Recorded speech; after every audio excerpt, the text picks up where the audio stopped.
అందరికీ నమస్కారం. మనం ఇవాల్టి వార్తల్లోని అంశాలను క్లుప్తంగా తెలుసుకుందాం. తర్వాత ఇటీవల దేశంలో పేదరికం తగ్గింది అనేసి ఆర్థిక మేధో సంస్థ అయిన national council for applied economic research NCAER అనే సంస్థ అధ్యయనం చేసిన పత్రంలో వెల్లడించింది.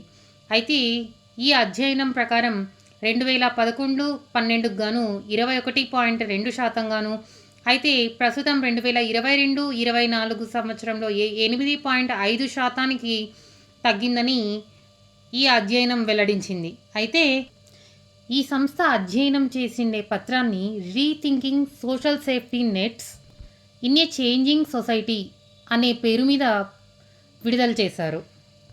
ఇది 1956 మార్చి 5న ఏర్పాటైంది. అయితే ప్రస్తుత దీనికి చైర్మన్ వచ్చేసి నందన్ M. నీల్కని. ఈ సంస్థ మినిస్ట్రీ ఆఫ్ ఎర్త్ సైన్సెస్ కంట్రోల్లో ఉంటుందన్నమాట. అయితే ఈ సంస్థకి మొదటి మహిళా చైర్మన్గా పూనం గుప్తా గారు ఉన్నారు. అయితే ఈమె ప్రస్తుతం 16వ ఆర్థిక సంఘంలో 5 మెంబర్స్ అడ్వైజరీ కౌన్సిల్ ఏర్పాటు చేసింది. దాన్ని లీడ్ చేస్తున్న మెంబర్ పూనం గుప్తా. అయితే 16వ ఆర్థిక సంఘం చైర్మన్ ఎవరు అంటే అరవింద్ పనగారియా గారు. ఈ 5 మెంబర్స్ అడ్వైజరీ కౌన్సిల్ ఫైనాన్స్ కమిషన్కి అడ్వైజెస్ చేయడానికి ఈ 5 మెంబర్స్ కమిషన్ అనమాట. ఇందులో కమిటీని లీడ్ చేస్తున్న పూనం గుప్తా, తర్వాత DK శ్రీనివాస్, నీల్కాంత్ మెహ్రా, ప్రంజిల్ బండారి, రాహుల్ బజోరియా గారు సభ్యులుగా ఉన్నారు. అయితే ఈ ఆర్థిక సంఘం యొక్క ఆర్టికల్ వచ్చేసి 280. ఇటీవల బాలీవుడ్ హీరో షారుఖ్ ఖాన్కు ప్రతిష్టాత్మకమైన 77వ లోకర్నో ఫిలిం ఫెస్టివల్లో జీవిత సాఫల్య పురస్కారం దక్కింది. అయితే ఇతనికి పార్డో అలా కెరియరే ఆస్కానా లోకర్నో టూరిజం అనే అవార్డుతో సత్కరించనున్నారు. అయితే ఈ ఫిలిం ఫెస్టివల్స్ ఆగస్టు 10న లోకర్నోలో స్విట్జర్లాండ్లో జరగనున్నాయి. అయితే Switzerland capital Bern, Switzerland currency Swiss franc. తమిళనాడుకు చెందిన 30 ఏళ్ల చెస్ క్రీడాకారుడు శ్యామ్ నిఖిల్ అనే అతను భారత్లో 85వ చెస్ గ్రాండ్ మాస్టర్గా హోదా పొందారు. తర్వాత ప్రపంచంలోనే తొలిసారిగా జన్యుమార్పిడి చేసిన పంది మూత్రపిండాన్ని అమర్చుకున్న వ్యక్తి రిచర్డ్ రిక్ స్లేమాన్. ఈయన అమెరికా దేశానికి చెందిన వ్యక్తి. ఇటీవల మరణించడం జరిగింది. తర్వాత సుప్రీంకోర్టు బార్ అసోసియేషన్ అధ్యక్షుడిగా ప్రదీప్ రాయ్పై గెలిచి కపిల్ సిబల్ గారు అధ్యక్షత చేపట్టారు. బార్ కౌన్సిల్ ఆఫ్ ఇండియాను న్యాయవాదుల చట్టం 1961 ప్రకారం పార్లమెంటు స్థాపించింది. ఇటీవల ఆఫ్రికన్ స్వైన్ జ్వరం తీవ్రత వల్ల కేరళ ప్రభుత్వం 310 పందులను చంపింది. అయితే మొదటగా ఈ వ్యాధిని త్రిశూర్ జిల్లాలోని మతకతరన్ అనే గ్రామంలో గుర్తించారు. అయితే ఇది జంతువుల నుంచి మనుషులకు పాకే అంటువ్యాధి అయితే కాదు. అయినప్పటికీ కూడా ఈ వ్యాధికి వ్యాక్సిన్ అనేది లేనందువల్ల ఆందోళన వ్యక్తం చేయడం జరిగింది. అయితే ఈ విధంగా కేంద్ర పశుపాడి సంవర్ధక శాఖ ఓ ప్రకటనలో తెలిపింది. అయితే కేంద్ర పశు సంవర్ధక శాఖ మంత్రి వచ్చేసి Lalan Singh alias Rajiv Ranjan Singh. Kerala capital Thiruvananthapuram. Kerala CM Pinarayi Vijayan garu, Kerala governor Arif Mohammed Khan వచ్చే ఏడాది మధ్య నాటికి భారత వైమానిక దళానికి ఉపగ్రహాలు సరఫరా చేస్తామని పిక్సెల్ సంస్థ తెలిపింది. అయితే ఈ పిక్సెల్ సంస్థ బెంగళూరు కేంద్రంగా పనిచేస్తుంది. ఈ సంస్థను అవాయిజ్ అహ్మద్, క్షితిజ్ ఖండేల్వాల్ అనే శాస్త్రవేత్తలు నెలకొల్పారు. అయితే కేంద్ర వైమానిక శాఖ మంత్రి వచ్చేసి రామ్మోహన్ నాయుడు గారు, తర్వాత డిఫెన్స్ మినిస్టర్ రాజ్నాథ్ సింగ్ గారు. అయితే ఈ ఉపగ్రహాలు అనేటివి మన దేశ సరిహద్దు వెలుపలా కూడా భద్రతను పెంచేందుకు ఉపయోగపడతాయి అనేసి చెప్పడం జరిగింది. ఇటీవల స్టాక్ బీటిల్ అనే కీటకం యొక్క ఖరీదు 75 లక్షలు. 75 లక్షలు పలికిన ఈ కీటకం యొక్క విశిష్టం ఏంటి అంటే, ఈ కీటకాన్ని ఇంట్లో ఉంచుకుంటే సంపద బాగా పెరిగిపోతుందని, ఊహించలేనంత ధనవంతులుగా మారిపోతారు అని ప్రజల యొక్క నమ్మకం. అందుకోసం ఈ కీటకానికి 75 లక్షలు పెట్టడానికి కూడా వెనుకాడట్లేదు జనాలు. సో దీని విశిష్టత ఏంటి అంటే, లండన్లో న్యాచురల్ హిస్టరీ మ్యూజియం ప్రకారం ఇది 2 నుండి 6 గ్రాములు ఉంటుంది. 3 నుండి 7 సంవత్సరాలు జీవిస్తుంది. అయితే అదే మగజీవి అయితే 35 నుంచి 70 మిల్లీమీటర్ల పొడవు, అదే ఆడజీవి అయితే 30 నుంచి 50 మిల్లీమీటర్ల పొడవు ఉంటుంది. అయితే దీనికి స్టాక్ బీటిల్స్ అనే పేరు ఎలా వచ్చింది అంటే, ఇది మగజింగ యొక్క కొమ్ములను పోలి ఉంటుంది దీని కొమ్ములు. సో అందుకోసం దీనికి స్టాక్ బీటిల్స్ అనే పేరు వచ్చింది. తర్వాత హెచ్ఐవి నుంచి రక్షణ కల్పించే ఔషధాన్ని సాకారం చేసే దిశగా శాస్త్రజ్ఞులు ముందడుగు వేశారు. అయితే ఈ దిశలో శాస్త్రజ్ఞులు కనుక్కున్న ఔషధం పేరే లెనోకాపావిర్ అని. దీన్నే LEN అని కూడా అంటారు. అయితే ఈ ఔషధాన్ని ఏడాదికి 2 సార్లు పాటు ఉపయోగించడం వల్ల హెచ్ఐవి నుండి పూర్తి రక్షణ ఉంటుంది అనేసి శాస్త్రవేత్తలు చెబుతున్నారు. అయితే ఇది ఉగాండా, దక్షిణాఫ్రికాలో చేసిన టెస్ట్లలో ఆ క్లినిక్ల నుంచి మనకు తెలిసింది ఏంటి, ఈ లెనోకాపావిర్ అనే మెడిసిన్ వల్ల హెచ్ఐవి నుంచి పూర్తి రక్షణ లభిస్తుంది అని. అయితే ఇప్పటి వరకు కూడా ట్రువాడా, డిస్కోవి అనే ట్యాబ్లెట్స్ వాడుతూ ఉన్నారు. ఆ ట్యాబ్లెట్స్ నుంచి కంటే కూడా ఈ లెనోకాపావిర్ అనే ఔషధం వాడడం వల్ల పూర్తి రక్షణ లభిస్తుంది అని శాస్త్రజ్ఞులు తెలుపుతూ ఉన్నారు. సో ట్యాబ్లెట్స్, ఈ మెడిసిన్ రెండూ కంపేర్ చేసి చూస్తే ట్యాబ్లెట్స్ వాడిన వాళ్ళలో ఆ ఇన్ఫెక్షన్ సోకిందని, ఈ లెనోకాపావిర్ అనే ఔషధం ఏడాదికి 2 సార్లు యూజ్ చేసిన వాళ్ళలో హెచ్ఐవి అనేది లేదు అని శాస్త్రజ్ఞులు కనుక్కున్నారు. సో ఎందుకంటే ఇటీవల హెచ్ఐవి అనేది విపరీతంగా పెరిగిపోతుంది. త్రిపురలో కూడా టెస్ట్ చేశారు కదా, Tripura state AIDS control society అనేది. సో అక్కడ టెస్ట్ చేసినప్పుడు వివిధ స్కూల్స్లో, కాలేజెస్లో టెస్ట్ చేస్తే మొత్తం 828 పీపుల్స్కి హెచ్ఐవి అటాక్ అయినట్టు, అందులో 47 మెంబర్స్ చనిపోయినట్టుగా ఈ ఎయిడ్స్ కంట్రోల్ సొసైటీ అనేది ఐడెంటిఫై చేయడం జరిగిందనమాట. సో దీని పరంగా మనం చూసుకుంటే ప్రపంచవ్యాప్తంగా దాదాపు 13 లక్షల మంది హెచ్ఐవి బారిన పడిన వాళ్ళు ఉన్నారు. సో దీన్ని కంట్రోల్ చేస్తూ జనాలకి ఔషధాన్ని తెచ్చే దిశగా శాస్త్రజ్ఞులు ప్రయత్నిస్తూ లెనోకాపావిర్ అనే ఔషధాన్ని ముందుకు తీసుకురావడం జరిగింది. తర్వాత ఇటీవల చూసాం, అండ్ ఉత్తరప్రదేశ్లో హత్రాస్ అనే ప్లేస్లో బోలేబాబా గారి సత్సంగంలో దాదాపుగా లక్షల మంది పాల్గొని తొక్కిసలాట జరగడంలో 200 మందికి పైగా జనాలు మరణించడం జరిగింది. అయితే అసలు ఇది ఎలా జరిగింది, ఇందులో ఉన్న కుట్ర ఏంటి అనే దానికోసం ప్రభుత్వం ఒక కమిషన్ని తీసుకొని వచ్చింది. ఆ కమిషన్కు అలహాబాద్ హైకోర్టు మాజీ న్యాయమూర్తి అయిన బ్రిజేష్ కుమార్ శ్రీవాత్సవ అనేవారు అధ్యక్షత వహిస్తున్నారు. సభ్యుడిగా మాజీ ఐఏఎస్గా ఉన్న హేమంత్ రావు అనేవారు ఉన్నారు. అయితే ఈ కమిషన్ ఏం చెప్పిందంటే, న్యాయ విచారణకు అందరినీ కూడా విచారిస్తాము, ఇందులో బోలేబాబా గారికి కూడా ఎటువంటి మినహాయింపు ఉండదు, దీని వెనకల కుట్ర ఏమైనా జరిగిందా, ఈ తొక్కిసలాటకు గల కారణం ఏంటి అనేది ప్రతి ఒక్కరిని కూడా న్యాయ విచారణ చేస్తామని చెప్పినారు. అయితే మనం గుర్తుపెట్టుకోవాలండి, ఈ కమిషన్ పేరు బ్రిజేష్ కుమార్ శ్రీవాత్సవ్ అని అనేసి. తర్వాత అదే యూపీఎస్సీ సైడ్ అయితే ఈ సంఘటన ఎక్కడ జరిగింది, ఏ విధంగా జరిగింది, అంతేకాకుండా ఇందులో మనం ఉంటే ఎటువంటి చర్యలు తీసుకునే వాళ్ళం, ఇటువంటివన్నీ కూడా మనం గమనించుకోవాలి. తర్వాత ఇటీవల భూగర్భ జలాలు అనేటివి చాలా తగ్గిపోతున్నాయి. అయితే ఉత్తర భారతదేశంలో 2002 నుండి 2021 వరకు చూసుకుంటే దాదాపుగా 450 క్యూబిక్ మీటర్ల మేర భూగర్భ జలాలు అనేటివి తగ్గిపోయాయి.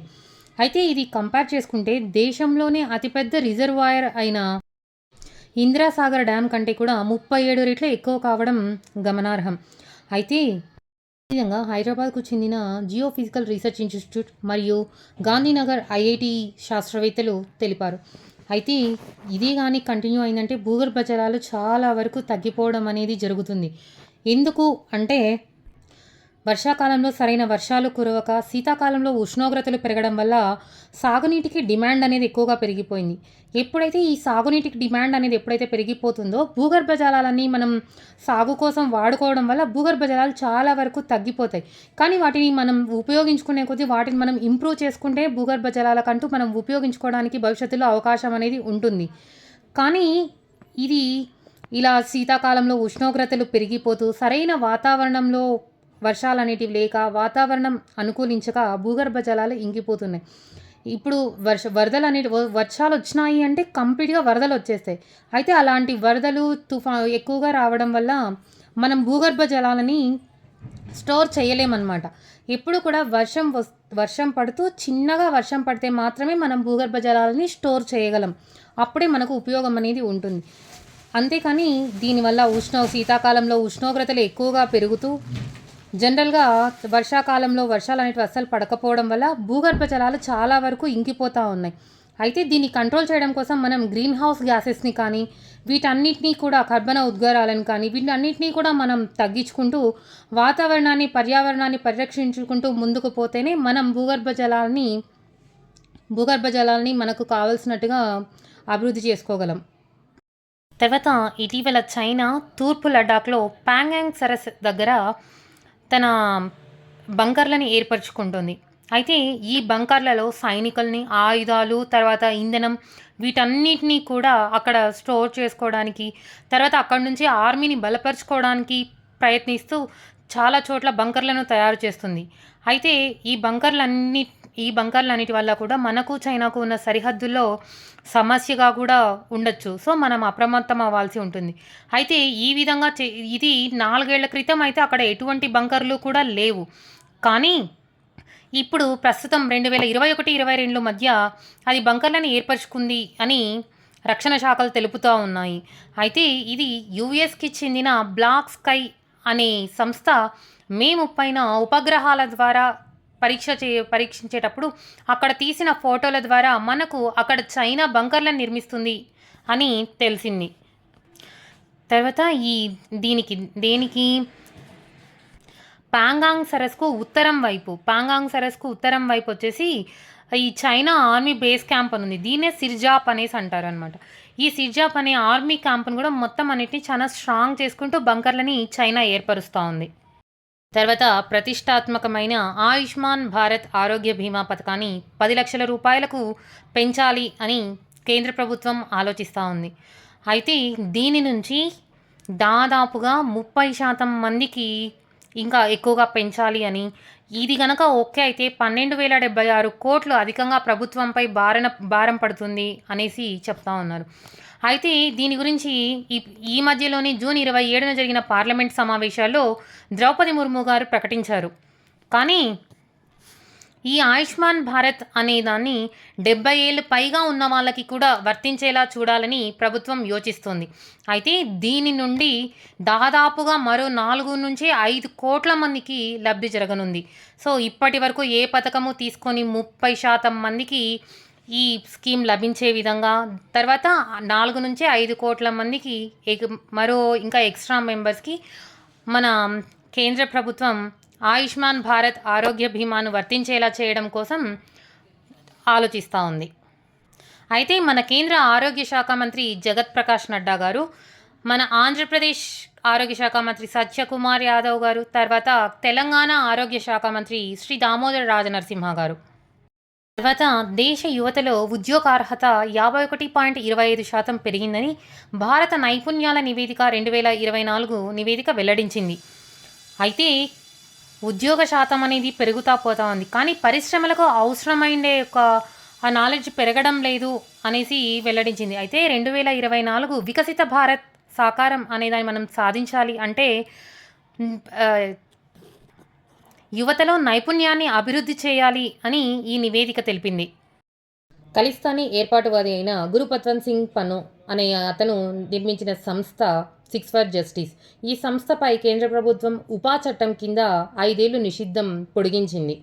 అయితే అసలు ఉపా చట్టం అంటే ఏంటి అంటే అన్లాఫుల్ యాక్టివిటీస్ ప్రివెన్షన్ యాక్ట్, అంటే చట్ట వ్యతిరేక కార్యకలాపాల నిరోధక చట్టం అన్నమాట. అంటే ప్రభుత్వంపై ఎవరైనా వ్యతిరేకంగా కార్యకలాపాలు చేస్తే వారిపైన కేసు విధించేదాన్ని ఉపా చట్టం అనేసి అంటారు. సో ఈ కేసు పైన ఈ 6 ఫర్ జస్టిస్ అనే సంస్థపై భారతదేశం యొక్క కార్యకలాపాలకు విరుద్ధంగా ఆ సంస్థ వ్యతిరేక కార్యకలాపాలను చేస్తూ ఉందనేసి కేంద్ర ప్రభుత్వం ఈ సంస్థపై ఉపా చట్టం కింద నిషేధాన్ని ఇంకా 5 ఏళ్లు పొడిగించింది. ఇటీవల మన దేశంలో ఇథనాల్ ఉత్పత్తి పెరిగింది. అయితే 2023 నవంబర్ నుండి 2024 అక్టోబర్ వరకు ఉన్న ఇథనాల్ సంవత్సరంలో ఇథనాల్ ఉత్పత్తి ధాన్యం ద్వారా జరిగిన ఉత్పత్తి 51% ఉంది. అయితే 2025-26 సంవత్సరానికంతా పెట్రోల్లో ఇథనాల్ కలిపే వాటాను 20% పెంచాలి అనేసి కేంద్రం నిర్ణయించుకుంది. ఇందుకోసం కేంద్రం ప్రయత్నంగా ఇథనాల్ ఉత్పత్తి తృణధాన్యాల వైపు మళ్ళింది. ఎందుకంటే చెరకు ద్వారా ఈ మొలాసిస్ ద్వారా మనం ఇథనాల్ ఉత్పత్తి చేస్తున్నాం. అయితే చెరకు నుంచి లభించే ఇథనాల్‌కి ఖర్చు ఎక్కువగా జరుగుతుందనమాట. కష్టం ఎక్కువ, ఖర్చు కూడా ఎక్కువ. అందుకోసం దానిపైన పరిమితులు విధించింది కేంద్రం. అందుకనేసి జనాలు తృణధాన్యాల వైపు మళ్ళడం జరిగింది. అయితే తృణధాన్యాల్లో మొక్కజొన్న చాలా కీలక పాత్ర పోషిస్తోంది. ఎందుకంటే స్టార్టింగ్ 2003లో 5% ఇథనాల్‌ని మనం పెట్రోల్‌లో కలపడం జరిగింది. దాని తర్వాత 2025, 26కి E20 పెట్రోల్ అనగా 20% ఇథనాల్‌ని జోడించే దాంట్లో కేంద్రం ప్రయత్నం చేస్తూ ఉండగా, ప్రస్తుతం అయితే 12% ఉందన్నమాట. అయితే మనం ఈ సంవత్సరం వృద్ధి చెందాలి 15%కి వృద్ధి చెందాలి అనేసి పెట్టుకున్నారు.